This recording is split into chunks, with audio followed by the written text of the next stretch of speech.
বিসমিল্লাহির রহমানির রহিম। আজকের এই ভিডিওটি কেবল একটি সাধারণ ভিডিও নয়, বরং এটি আপনার জীবনের মোড় ঘুরিয়ে দেওয়ার মতো একটি ঐশী উপহার। আপনি কি বর্তমানে এমন কোনো কঠিন পরিস্থিতির মধ্য দিয়ে যাচ্ছেন যা থেকে মুক্তির কোনো পথ খুঁজে পাচ্ছেন না? হতে পারে আপনার শরীর কোনো কঠিন রোগে আক্রান্ত যা চিকিৎসকদের আয়ত্তের বাইরে চলে গেছে, কিংবা হতে পারে আপনি ঋণের জালে এমনভাবে জর্জরিত যে দুশ্চিন্তায় আপনার রাতের ঘুম হারাম হয়ে গেছে। অথবা হয়তো আপনি আপনার সামাজিক ও আধ্যাত্মিক জীবনে এমন এক উচ্চতায় পৌঁছাতে চান যা সাধারণ মানুষের কাছে কল্পনাতীত। যদি আপনার উত্তর হ্যাঁ হয়, তবে আজকের এই কয়েক মিনিটের আলোচনা আপনার জন্য মহান আল্লাহর পক্ষ থেকে এক বিশেষ ইশারা। আমরা আজ কথা বলবো এমন এক পরশ পাথর নিয়ে, যার ছোঁয়ায় ধ্বংস হতে যাওয়া জীবনও নতুন করে প্রাণ ফিরে পায়। আর সেই মহিমান্বিত আমলটি হলো দরুদ শরীফ। থাম্বনেইলে আপনি দেখেছেন জমিন থেকে আরশের উচ্চতায় নিয়ে যাওয়ার আমল। এটি কোনো অতিরঞ্জিত কথা নয়।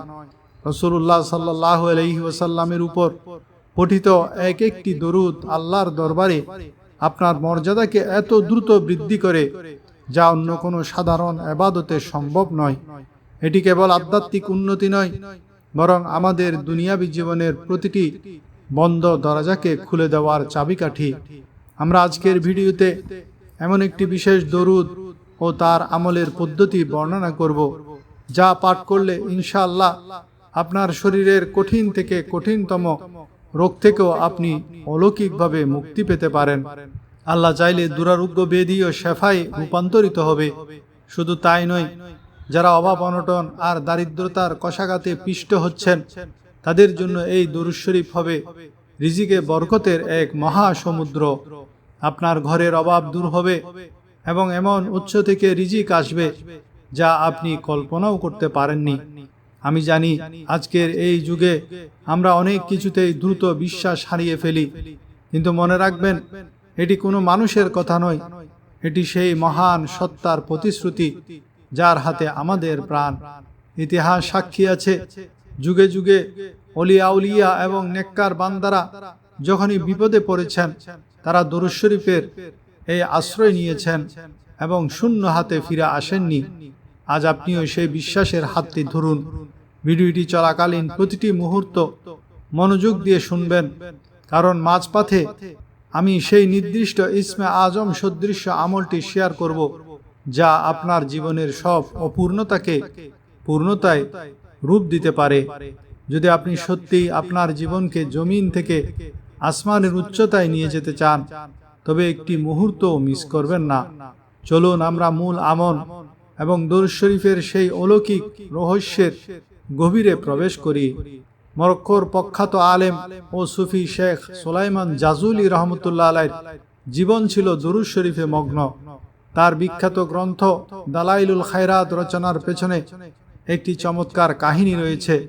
একবার তিনি সফরে থাকাকালীন অজুর পানির প্রয়োজন হলো। তিনি একটি কূপ দেখতে পেলেন, কিন্তু সেখানে পানি তোলার জন্য কোনো বালতি বা রশি ছিল না। পানি ছিল অনেক নিচে। তিনি চিন্তিত হয়ে কূপের পাশে দাঁড়িয়েছিলেন।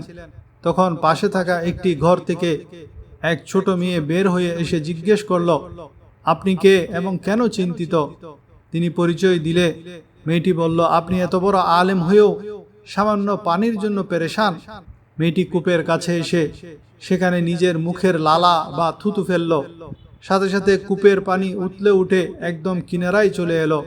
শেখ জাজুলি ওযু করার পর মেয়েটিকে অবাক হয়ে জিজ্ঞেস করলেন, মা, তুমি এই শক্তি কিভাবে পেলে? মেয়েটি বিনীতভাবে উত্তর দিল, আমি কেবল দিন রাত নবীজির উপর দরুদ পড়ার আমল করি। এই বরকত সেই দরুদ শরীফেরই ফল। এই ঘটনা শেখ জাজুলির হৃদয়ে গভীর রেখাপাত করে। তিনি তখনই প্রতিজ্ঞা করেন যে তিনি সারা বিশ্বের সমস্ত প্রসিদ্ধ দরুদগুলো সংগ্রহ করে একটি গ্রন্থ রচনা করবেন। এভাবে জন্ম হয় দালাইলুল খায়রাতের।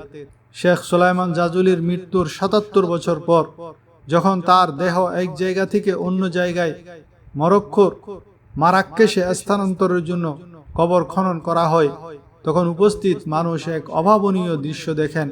দীর্ঘ ৭৭ বছর মাটির নিচে থাকার পরও তার পবিত্র শরীর এমন সতেজ ছিল যে মনে হচ্ছিল তিনি মাত্র কিছুক্ষণ আগে মারা গেছেন।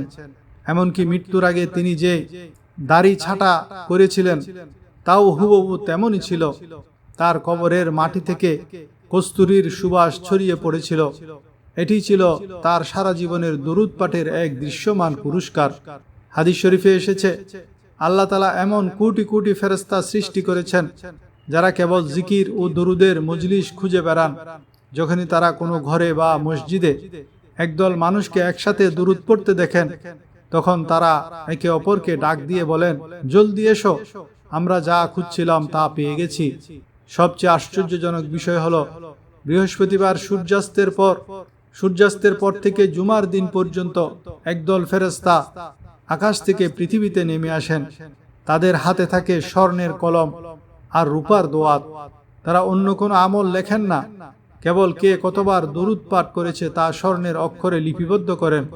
চিন্তা করে দেখুন, আপনার দরুদ পাঠ যদি স্বর্ণের অক্ষরে আল্লাহর দরবারে পৌঁছে যায়, তবে আপনার মর্যাদা কত উপরে। ইতিহাসের পাতায় ইমাম হাসান বসরি রহমতুল্লাহ আলাইহির যুগের এক মর্মস্পর্শী ঘটনা আছে। এক মা তার মৃত মেয়েকে স্বপ্নে আযাবে লিপ্ত দেখে কান্নায় ভেঙে পড়েন। কিন্তু কিছুদিন পর তিনি সেই মেয়েকে জান্নাতের সিংহাসনে নূরের পোশাক পরা অবস্থায় দেখেন। মেয়েটি তাকে জানায়, মা, আমরা ৭০,০০০ মানুষ কবরের আযাবে ছিলাম, কিন্তু একদিন একজন আল্লাহর ওলি এই কবরস্থানের পাশ দিয়ে যাওয়ার সময় ভক্তি ভরে একবার দরুদ শরীফ পড়ে বকশিশ করেছিলেন। আর সেই এক দরুদের বরকতে আল্লাহ আমাদের ৭০,০০০ মানুষের আযাব মাফ করে দিয়েছেন। সুবহানাল্লাহ। যেই দরুদ মৃত মানুষের মুক্তি দিতে পারে, তা জীবিত মানুষের ভাগ্য কেন বদলে দেবে না? আমরা অনেকে ভাবি আমাদের দরুদ হয়তো শুধু ফেরেশতারাই পৌঁছে দেয়, কিন্তু নবী করিম সাল্লাল্লাহু আলাইহি ওয়াসাল্লাম ইরশাদ করেছেন, তোমরা যেখানেই থাকো তোমাদের দরুদ সরাসরি আমার কাছে পৌঁছে এবং আমি তা শুনি। এমনকি তিনি প্রতিটি দরুদ ও সালামের উত্তর নিজে প্রদান করেন।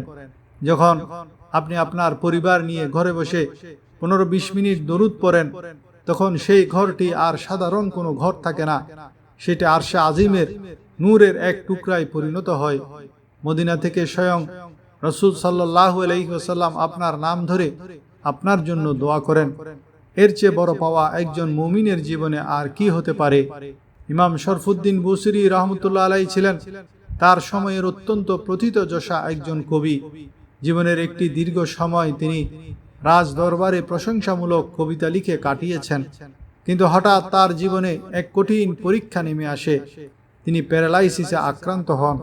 তার শরীরের অর্ধেক অংশ অকেজো হয়ে যায় এবং তিনি শয্যাশায়ী হয়ে পড়েন। তৎকালীন শ্রেষ্ঠ চিকিৎসকরাও যখন তাকে সুস্থ করতে ব্যর্থ হলেন, তখন তিনি অত্যন্ত ব্যথিত হৃদয়ে আল্লাহর দিকে মনোনিবেশ করলেন।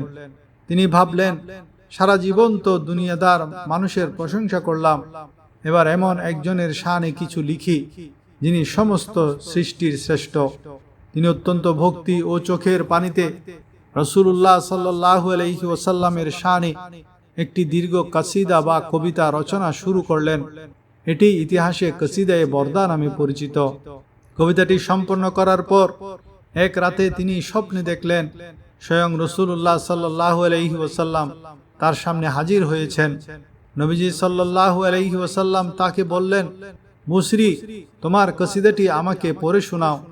তিনি নিবেদন করলেন, ইয়া রাসূলুল্লাহ, আমার শরীর তো অবশ, আমি আপনার সামনে উঠে দাঁড়াতে পারছি না। নবীজি দয়াপরবশ হয়ে তার শরীরের উপর হাত মোবারক বুলিয়ে দিলেন। এরপর নবীজি সাল্লাল্লাহু আলাইহি ওয়াসাল্লাম নিজের কাঁধ থেকে একটি চাদর, যাতে আরবিতে বোরদা বলা হয়, খুলে ইমাম বুসরির গায়ে জড়িয়ে দিলেন। সকালে যখন ইমাম বুসরির ঘুম ভাঙল, তিনি এক অবিশ্বাস্য অলৌকিকতা দেখতে পেলেন। তার শরীরের সেই মরণঘাতী রোগ পুরোপুরি দূর হয়ে গেছে। তিনি সম্পূর্ণ সুস্থ মানুষের মতো বিছানা থেকে উঠে দাঁড়ালেন। তিনি যখন চাদর গায়ে দিয়ে মসজিদের দিকে যাচ্ছিলেন, পথে এক দরবেশের সাথে দেখা হলো। সেই দরবেশ তাকে বললেন, হে বুসরি, আমাকে সেই কিতাবটি শোনান যা আপনি রাতে নবীজিকে শুনিয়েছিলেন। ইমাম বুসরি অবাক হয়ে বললেন, আমি তো কাউকে এটি শুনাইনি, আপনি জানলেন কিভাবে? দরবেশ মুস্কি হেসে বললেন, যখন আপনি নবীজিকে এই কসিদা শোনাচ্ছিলেন তখন আমিও সেখানে উপস্থিত ছিলাম। হযরত জিবরাইল আলাইহিস সালাম নবীজির কাছে এসে সুসংবাদ দিয়েছিলেন যে কোনো উম্মত যদি একবার দরুদ পড়ে তবে তার বিনিময়ে আল্লাহ তাকে 10টি নেকি দেন, 10টি গুনাহ মাফ করেন, তার সম্মান 10 ধাপ বাড়িয়ে দেন, অর্থাৎ একটি মাত্র আমল আর 30 গুণ পুরস্কার। অথচ দরুদ না পড়লে সেই ঘরটি অন্ধকার কবরস্থানের মতো নিষ্প্রাণ হয়ে যায়। উলামা ইকরাম বলেন, দরুদ শরীফ হলো এমন এক আমল যা আল্লাহ কখনোই ফিরিয়ে দেন না। হযরত ওমর রাদিয়াল্লাহু তাআলা আনহু বলতেন, তোমার দোয়াকে দরুদের সাথে গেঁথে নাও, কারণ দরুদ তো কবুল হবেই আর তার সাথে তোমার দোয়াটাও কবুল হয়ে যাবে। আল্লাহর শান কত মহান। দুনিয়ার ব্যবসায় যেমন আপনি ভালো জিনিসের সাথে খারাপ জিনিস ফেরত দিতে পারেন না, হয় সব নিতে হয় না হয় সব ফেরত দিতে হয়, তেমনি আপনি যখন দরুদ এবং দোয়া একসাথে পেশ করবেন, আল্লাহ কেবল দরুদ কবুল করে দোয়া ফেরত দেন না, দরুদের বরকতে তিনি আপনার ভাঙাচোরা দোয়াগুলো কবুল করে নেন। হযরত উবাই বিন কাব রাদিয়াল্লাহু তাআলা আনহু একবার নবীজিকে জিজ্ঞাসা করলেন, হে আল্লাহর রাসূল, আমি আমার দোয়ার পুরোটা সময় যদি আপনার উপর দরুদ পড়ে কাটিয়ে দিই তবে কি হবে? নবীজি উত্তর দিলেন, তবে তোমার দুনিয়ার সব চিন্তা দূর হয়ে যাবে এবং আখেরাতে তোমার সব গুনাহ মাফ করে দেওয়া হবে। অর্থাৎ দরুদ এমন এক ওজিফা যা আপনার দুনিয়া ও আখেরাত উভয়কেই উজ্জ্বল করে দেয়। পারস্যের অমর কবি শেখ সাদি রহমতুল্লাহ আলাই যখন রাসূলুল্লাহ সাল্লাল্লাহু আলাইহি ওয়াসাল্লামের শানে একটি 4 লাইনের কবিতা লিখেছিলেন, তখন একটি অদ্ভুত ঘটনা ঘটে। তিনি প্রথম 3টি লাইন অত্যন্ত চমৎকারভাবে সাজালেন। বালাগাল উলা বিকামালিহি, তিনি নিজের পূর্ণতা দিয়ে সুউচ্চ মাকামে পৌঁছেছেন। কাশাফাদ দুজা বিজামালিহি, তার নূরের হাসিতে সমস্ত অন্ধকার দূর হয়েছে। হাসুনাত জামিউ খিসালিহি, তার সমস্ত গুণাবলী অত্যন্ত সুন্দর ও নিখুঁত। কিন্তু 4র্থ লাইনটি কিছুতেই তিনি মেলাতে পারছিলেন না। ছন্দ ও ভাবের গভীরতা অনুযায়ী তিনি এমন কিছু খুঁজছিলেন যা এই 3 লাইনের পূর্ণতা দেয়। দীর্ঘক্ষণ চেষ্টার পর তিনি ক্লান্ত হয়ে ঘুমিয়ে পড়লেন। স্বপ্নে তিনি নবী করিম সাল্লাল্লাহু আলাইহি ওয়াসাল্লামের দিদার লাভ করলেন। নবীজি তাকে অত্যন্ত স্নেহমাখা কণ্ঠে বললেন, সাদি, তুমি পেরেশান কেন? 4র্থ লাইনটি এইভাবে পূর্ণ করো, সাল্লু আলাইহি ওয়া আলিহি, বালাগাল উলা বিকামালিহি, কাশাফাদ দুজা বিজামালিহি, হাসুনাত জামিউ খিসালিহি, সাল্লু আলাইহি ওয়া আলিহি। তোমরা তার উপর এবং তার পরিবারের উপর দরুদ পাঠ করো। জেগে উঠো। শেখ সাদি রহমতুল্লাহ আলাই বিস্ময়ে আবির্ভূত হয়ে গেলেন। যে কবিতাটি তিনি নিজের মেধা দিয়ে শেষ করতে পারছিলেন না, তার সমাপ্তি স্বয়ং নবীজি সাল্লাল্লাহু আলাইহি ওয়াসাল্লাম করে দিলেন দরুদ শরীফের মাধ্যমে। এর কারণে আজ শত শত বছর পার হয়ে গেলেও মুসলিম উম্মার প্রতিটি ঘরে ঘরে এই পংক্তিগুলো সমানভাবে উচ্চারিত হয়। প্রিয় দিনী ভাই ও বোনেরা, দরুদ শরীফ কেবল একটি তাসবিহ নয়, এটি আমাদের জীবনের অন্ধকার দূর করার আলো।